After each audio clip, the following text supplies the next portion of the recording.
My name is Andrea. I am 35 years old, and for the past 10 years, I lived a life that looked normal from the outside. People who saw us thought we were a quiet, happy family.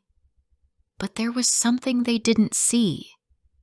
Inside our house, things were different. And it took one moment, one terrible moment, to wake me up from my silence. It happened on a Saturday morning. I was in the kitchen washing dishes while my son Jamie sat on the floor in the hallway trying to tie his shoes. The television was on in the living room, and Paul, my husband, was sitting on the couch. Everything seemed calm. Then I heard his voice. It was loud and sharp. "Can't you do anything right?" he shouted. My hands froze in the water. I didn't move at first. Then I ran to see what was going on. Jamie was still sitting on the floor. His small fingers were wrapped around his shoelace, and his eyes were full of fear. Paul stood above him, red in the face, his arms tight at his sides. He didn't touch Jamie, but he didn't need to. His words were enough. His anger filled the whole room. Jamie didn't say anything. He just looked up at his father, confused and scared. I stood there for a few seconds, unable to speak. My mouth opened, but nothing came out. Paul turned to me and said, "Maybe you can teach him how to tie his shoes before he starts high school." Then he grabbed his keys and left the house. The door slammed behind him, and silence filled the room. Jamie looked at me. His face was pale, and his lower lip was shaking, but he didn't cry. I walked over and knelt beside him. "Are you okay?" I asked softly.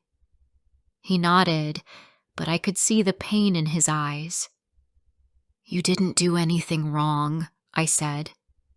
He gave a small smile, but it didn't reach his eyes. That night, while Jamie was asleep, I sat alone in the kitchen. I kept thinking about what had happened. This wasn't the first time Paul shouted at Jamie. It had happened before, many times, but this time felt different. It felt heavier, more dangerous. Something inside me had changed. When Paul and I met, he was charming and smart. He worked in technology, and he was respected at work. He made people laugh. He made me feel special at first. But after we got married, the kindness began to fade. At home, he was cold and critical. He didn't hit me, but his words cut deep. His silence was like a wall between us. And with every year that passed, the wall got higher. I used to tell myself he was just tired or stressed. I made excuses for him. I thought things would get better, but they didn't. They only got worse. And I got quieter. I stopped talking about my feelings. I stopped sharing things with friends and family. I became smaller. I disappeared into the background of my own life. But Jamie saw everything. And that was what hurt the most. He started to walk more softly in the house. He stopped asking questions. He tried not to make mistakes. He was only 9 years old, but he already knew how to live in fear. The next week, Jamie came home from school without his homework folder. "Can we just say we did it?" he asked. "So he won't be mad?" I felt like I couldn't breathe. My son wanted to lie because he was afraid of telling the truth. What kind of home had I built for him? That evening, I watched Paul come home. He took off his shoes, sat on the couch, and asked what was for dinner. I told him I hadn't started cooking yet because I was helping Jamie with his schoolwork. He didn't say anything. He just looked at me, then turned on the television. Later that night, I sent Jamie to bed and called my sister Clara. I hadn't spoken to her in a while, but I needed someone to listen. The next morning, I took the train to her town. Her house was small and warm, filled with plants and sunlight. When I walked in, I felt like I could breathe again. Clara made us tea and asked what was wrong. I told her everything. I didn't leave anything out. I told her how Paul shouted, how Jamie had started to feel scared in his own home, and how I had let it go on for too long. I expected her to be shocked, but she wasn't. "I knew something was wrong," she said. "You always looked tired when we talked. I didn't want to push you." I started to cry. The tears came fast and wouldn't stop. Clara didn't say much. She just held my hand and let me cry. "You can't keep living like this," she said. "And Jamie shouldn't have to grow up like that either." I went home that evening with a heavy heart. I didn't know what I was going to do, but I knew I couldn't stay silent anymore. That night, Jamie came into my room and sat on the edge of the bed. "Mom," he said, "can I sleep here tonight?" "Of course," I said. I moved over and held the blanket open for him. He climbed in beside me and lay still for a while. Then he whispered, "I don't like it when Dad gets angry." "I know," I said. "I don't like it either." The next morning, I got up early and made Jamie's favorite breakfast, pancakes with strawberries. We sat at the table together, and for a few minutes it felt like peace. Paul came downstairs later, looking tired. He poured himself coffee and didn't say a word. Later that day, Jamie and I went to the park. We sat on a bench and watched the ducks in the water. He asked if we could go visit Clara again soon. "I like her house," he said. "It feels safe." I smiled and touched his shoulder. "We'll go again soon." That night, Paul was in a bad mood. He couldn't find his phone charger, and he blamed me for moving it. I told him I hadn't touched it. He rolled his eyes and walked away. Then Jamie dropped his glass of milk at dinner. It spilled across the table, and Paul stood up fast. "What is wrong with you?" he shouted. "Are you stupid?" My heart jumped. Jamie backed away from the table. I stood up. My hands were shaking, but I made my voice strong. "Stop it, Paul," I said. "Don't talk to him like that. He's a child. He made a mistake. That doesn't make him stupid." Paul stared at me. "Don't tell me how to talk in my own house." "I'm not telling," I said. I'm asking you to be kind, to be better. We all deserve better." The room was quiet. Jamie looked at me with wide eyes. Paul didn't say anything. He left the room, went upstairs, and closed the door. Jamie turned to me. "You stood up," he said. "You said something." "Yes," I whispered. "I finally did."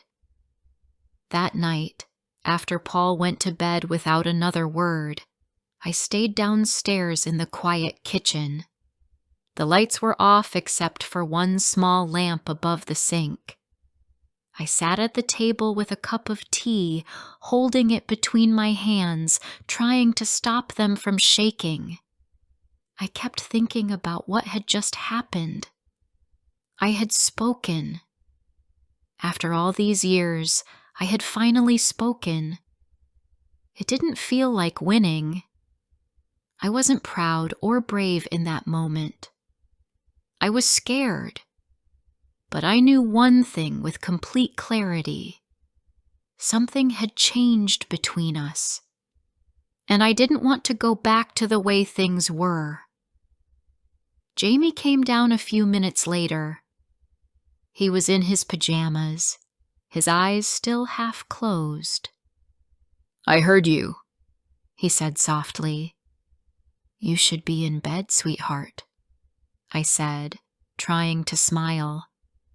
But he walked over and hugged me. "You were brave," he whispered into my neck. I held him tightly. I didn't want to let go.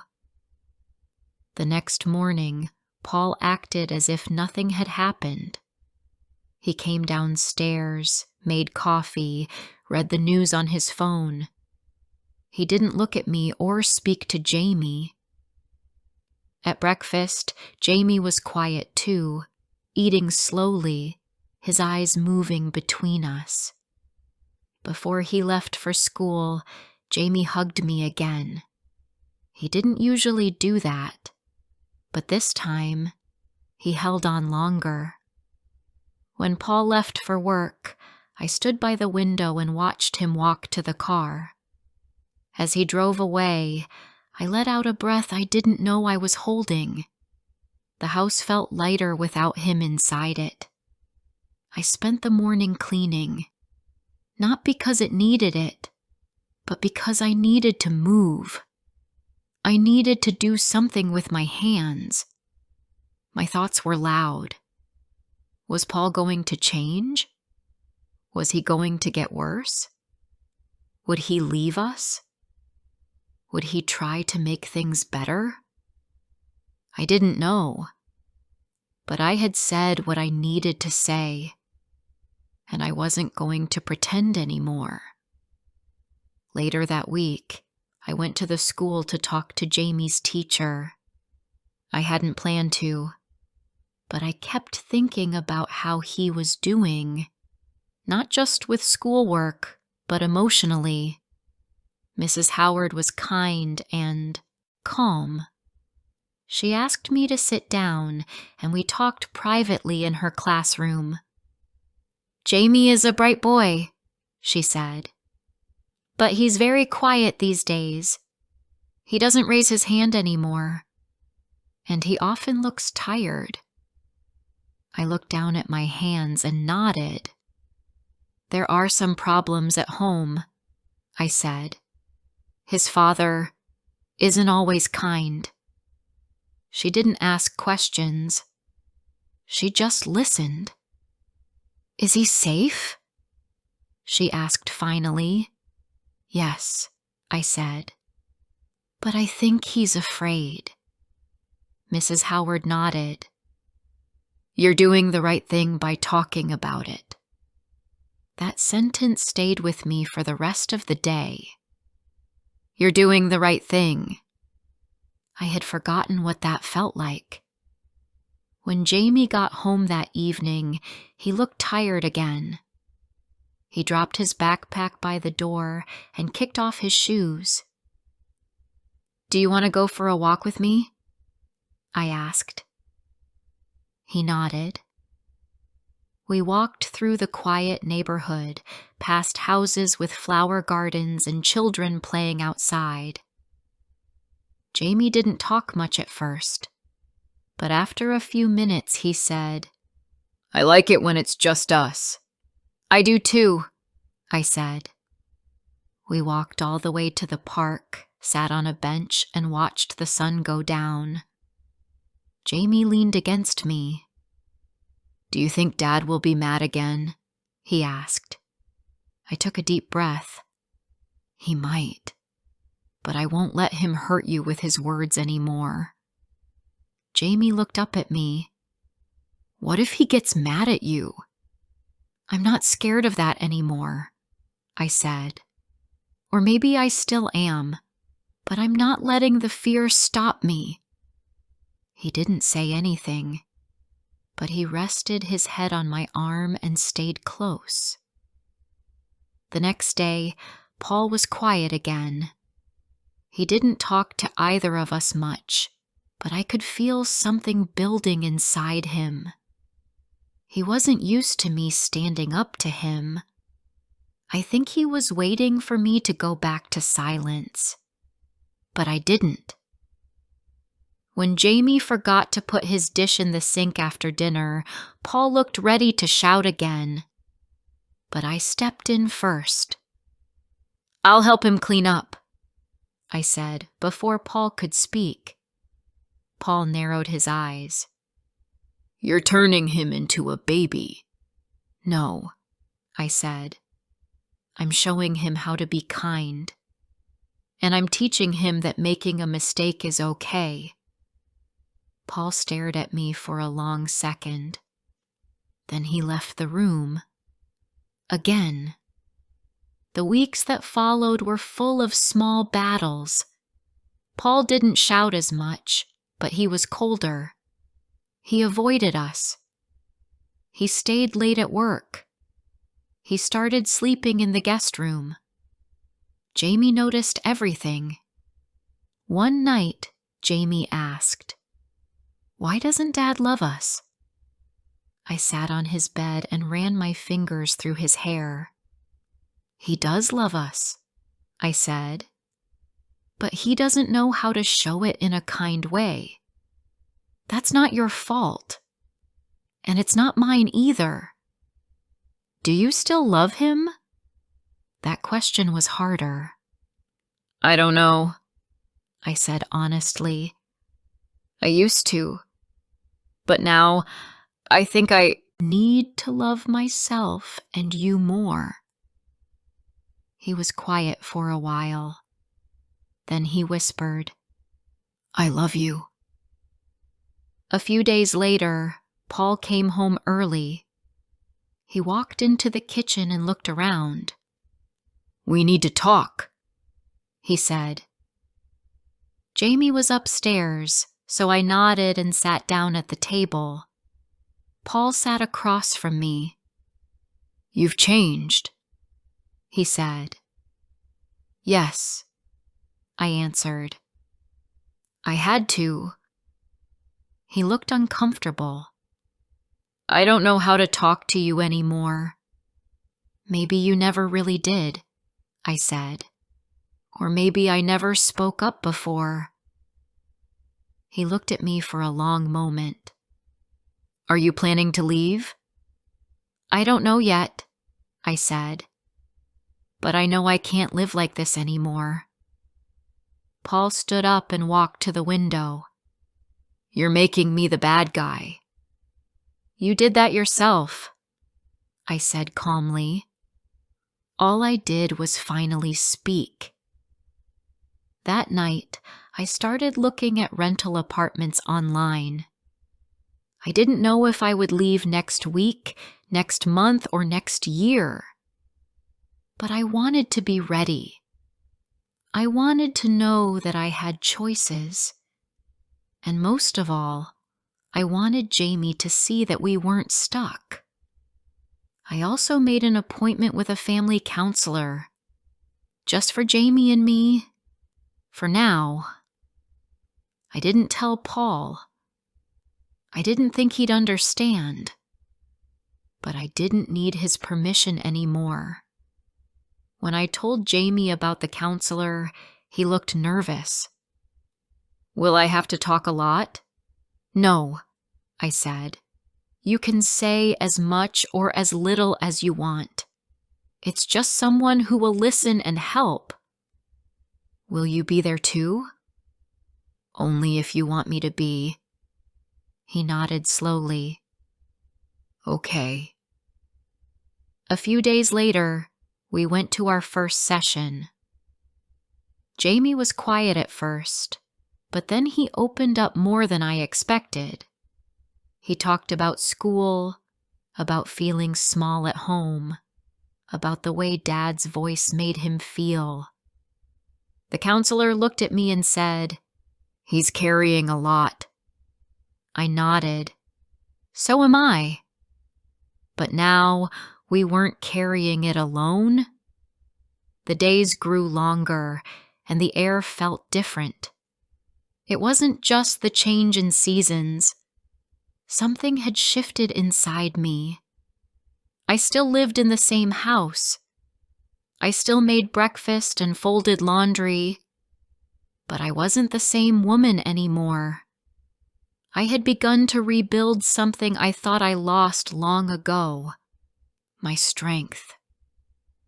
Jamie was doing better. Slowly, but clearly. He still had bad days.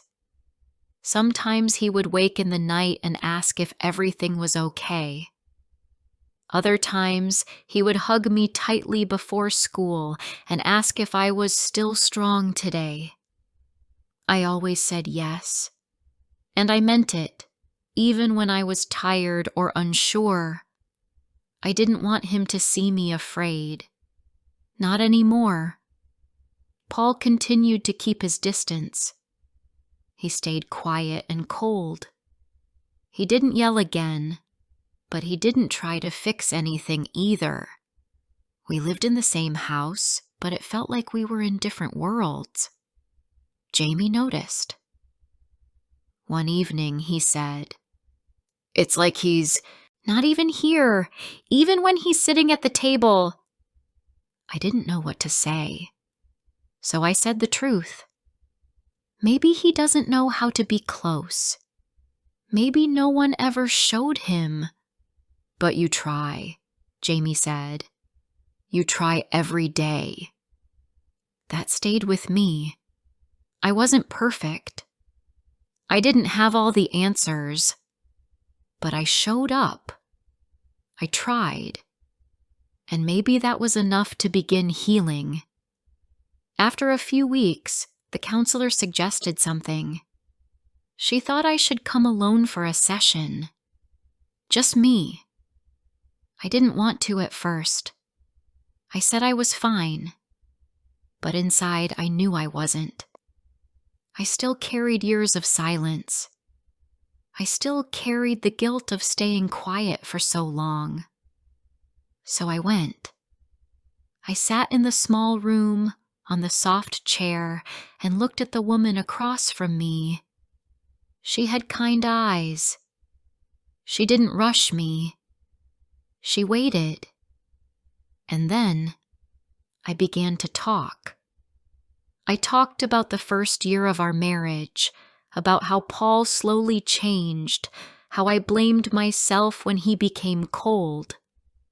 I spoke about the time he broke a plate near me, not at me, but close enough to make me flinch.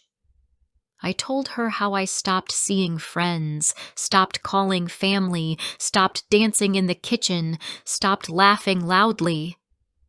I had become small, so small, trying not to make waves. "I forgot who I was," I said. "But you remembered," she replied. "That's why you're here." Her words felt like light through a dirty window. After that session, I began to make more small changes. I called Clara more often. I started taking walks in the evening alone, just for myself. I borrowed books from the library and actually finished them. I played music in the house again, not loudly, but with joy. Jamie even started dancing again sometimes, without fear. One Saturday morning, I took him to the library. He picked out a book about space and said, "I want to be an astronaut." I smiled and said, "You can be anything, Jamie. Anything at all." He looked at me seriously and said, "I believe you now." That made me cry in the car on the way home. Not because I was sad, but because I knew he had felt the difference. And he trusted me again. One afternoon, Paul came home early. I was making dinner, and Jamie was working on homework at the table. Paul walked in, looked around, and said, "So this is what things look like now?" I didn't answer. "You don't even ask me how I am anymore." "I used to," I said. "For years. You never wanted to talk." "I didn't know you'd stop caring." "I didn't stop caring," I said. "I stopped begging." He sat down. Jamie looked up from his work, confused by the sudden tension in the room. Paul rubbed his hands together and finally asked, "Do you want me to leave?" Jamie's eyes went wide. I reached out and touched his shoulder. "Go to your room, sweetheart. It's okay." He didn't move at first, but then he slowly picked up his book and left. I turned back to Paul. My voice was calm. "I don't know what I want right now, but I know I can't keep pretending we're fine. You scare him, Paul. You scare me too." "I never hit anyone," he said quietly. "No," I said. "But that's not the only kind of harm." He looked away. "I need space," I said. "Real space. Not silence in the same house." He nodded, but I could see it was hard for him to accept. The next week, Paul packed a small bag and moved into a short-term rental apartment nearby. We didn't fight. We didn't cry. We just stood by the door and nodded at each other. Jamie hugged him goodbye, but it was short and quiet. The house felt strange that first night. Empty, but also safe. Jamie asked, "Is he coming back?" "I don't know," I said. "But for now, it's going to be us." "Just us?" "Just us," I said, and I smiled. In the months that followed, I changed in small but important ways. I applied for a part-time job at the community center and got it. I joined a book group. I met women who had stories like mine. Some had left. Some had stayed. But all of them had found their voices. I was not alone anymore. Jamie flourished. He smiled more. He talked more. He invited a friend over for the first time in a long time. He even stood up for another boy at school who was being picked on. Later that day, he said, "I did what you did. I said something." And I told him, that's how things change. When we speak. Paul tried to visit every other weekend. He was quieter now. He still didn't understand everything, but he was more patient. He read books about parenting. He sent me a message one night saying, "I never learned how to be soft. I'm trying." I didn't answer right away. Later, I wrote back, Learning is a good place to start. One Sunday evening, after Jamie had gone to sleep, I sat alone again in the kitchen, just like I had that night so many months ago. The same lamp glowed above the sink, but I was no longer afraid. I was no longer small. I looked around our little home and thought about how far we had come. And I knew, deep in my heart, that the moment I stood up, I saved more than just myself. I saved my son's future. I saved our hope.